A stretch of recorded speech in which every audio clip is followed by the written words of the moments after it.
All right, so hopefully the camera kind of stays dry. It is raining now. Starting to really hate North Carolina winters. This is my second winter here, but anyway, I see there's two ways to do a stoppie. One is the lazy way, which is where you kind of, sit way forward on the gas tank and just grab a bunch of front brake. And the other way is where you stay standing on the pegs so that you can get a good preloading of the rear shock. So you're preloading and then unweighting and kind of pushing the bars forward. I prefer the non-lazy way because it does leave you a little bit more room for error in case you do go too far. It makes it a little bit easier to bail out over the bars. So why should you do a stoppie? Well, I don't know, they look cool. There's not a lot of practical uses for it on the dirt bike. Kind of more of a trials thing, and I've kind of played with using it a little bit like on like a hill descent where you need to kind of get the bike turned around in tight conditions, and you wouldn't have room otherwise and you're going downhill, like say like a downhill mountain switchback. If you can't sort of just lock your rear wheel up and slide down the switchback, a stoppie may be an option for you.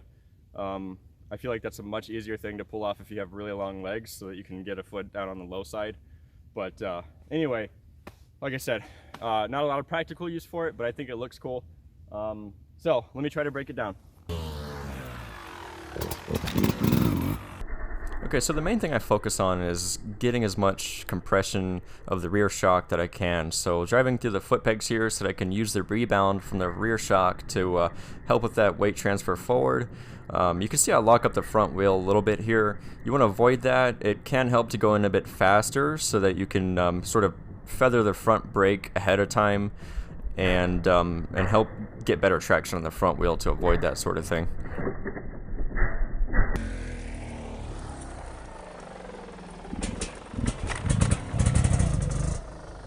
Alright guys, starting to rain pretty hard, so I'm going to wrap things up, but I'm going to leave you with a couple tips. Tip number one, when you start doing stoppies, go in a little bit faster than you normally would need to. That way you can preload with the front brake. So before you even do any sort of preloading with the suspension, you're already sort of feathering the front brake. That way you're getting more weight forward and getting a bit of compression forward, and that way you can get the most traction when you go and grab more front brake. That's probably the number one thing to make things a lot easier. The other thing is, I'm going to demonstrate with the trials bike because it's a lot lighter. You can't do this with the dirt bike. When I say you're pushing the bike around the front wheel, what I mean is if you push straight down, the bike, it'll work, but you could be more effective by pushing the bike sort of around the front wheel. So if I push straight down, you can see there's not that much happening, but if I push the bike in more of a forward and down motion, it'll be more effective.